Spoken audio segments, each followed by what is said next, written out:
guys, ito ulit si Soxy Mendoza at kami ni Cleo ay raray-ray ngayong maghapon na ito at sasakay tayo sa tricycle, pupunta tayo ng Robinson at imi-meet up natin si Lani Bernardo, nakaklase ko ng elementary at nakasama natin sa Champion Grocery nung tayo isang tendera pa. I was 16 years old nung nakasama ko siya, kasama si Elsa.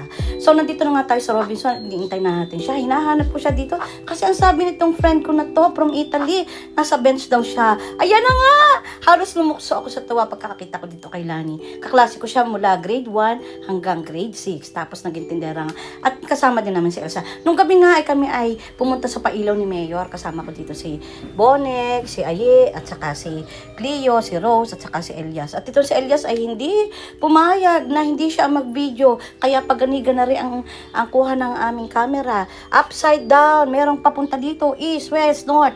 Eto nga guys, at nandito nga tanawan ko dito si Mayor, kasama nga niya dito ang sister-in-law ko na si Irene Gale. So eto nga at kaway-kaway nga si Elias dito, ang sabi wawadikay.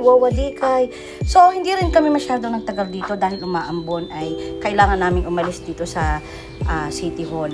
At halos hindi na namin natapos ang speech ni Mayor at umalis agad kami dito. Napakarami rin tao at gusto ko shout out kay Mayor at sa team niya sa lahat ng kanyang ginagawa dito at makikita mo talaga na marami ring improvement dito sa Calapan City and she's also a good leader. So ito nga guys at kami ay nakaalis na dito